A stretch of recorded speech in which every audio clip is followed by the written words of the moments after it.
आणि आता पाहूया 10:25 महत्त्वाच्या बातम्या।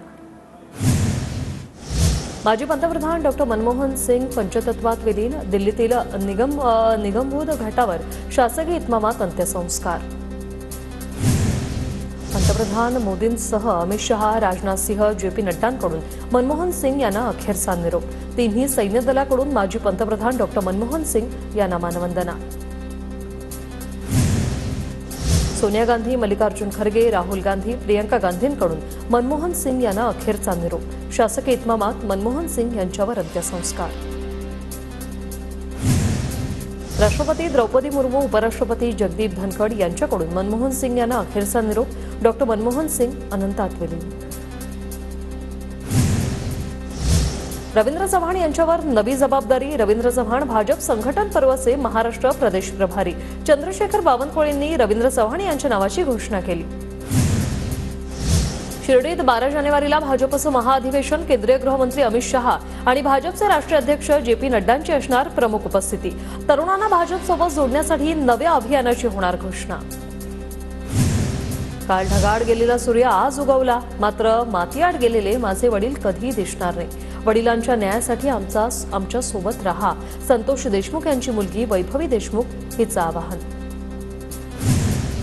केंद्रीय मंत्री रामदास आठवले मस्साजोगमध्ये देशमुख कुटुंबियांची भेट घेणार। 30 तारखेला देशमुख कुटुंबियांना भेटणार, तर परभणीतील सूर्यवंशी कुटुंबियांची देखील भेट घेणार। परभणीच्या घटनेवरून प्रकाश आंबेडकरांनी घेतली देवेंद्र फडणवीसांची भेट। 1.5 तास चर्चा। सूर्यवंशींच्या कुटुंबियांना 1 कोटींची मदत, घराच्या तोडफोडीचा खर्च सरकारने करण्याची मागणी। अमरावती संतोष देशमुख आणि सोमनाथ सूर्यवंशी यांना न्याय मिळावा म्हणून 1 दिवसीय ठिय्या आंदोलन। शहरातील डॉ. बाबासाहेब आंबेडकरांच्या पुतळा परिसरातील आंदोलनात बच्चू कडूंचाही सहभाग।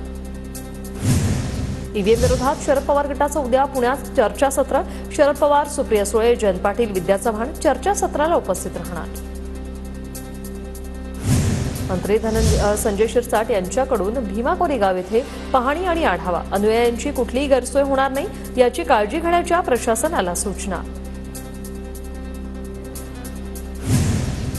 मंत्री संजय शिरसाट यांनी पुण्यात श्रीमंत दगडूशेठ गणपतीचं दर्शन घेतलं, तर पुण्याच्या मोशीतील शासकीय मुलीच्या वसतिगृहाची शिरसाट यांच्याकडून पाहणी करण्यात आली आहे। मीरा भाईंदरमध्ये परिवहन मंत्री प्रताप सरनाईक यांच्याकडून एसटी कंपाऊंडची पाहणी। पाहणीच्या वेळी सर्व संबंधित विभागाचे अधिकारी उपस्थित। गेल्या अनेक वर्षांपासून रखडलेल्या कामाला आता गती मिळणार।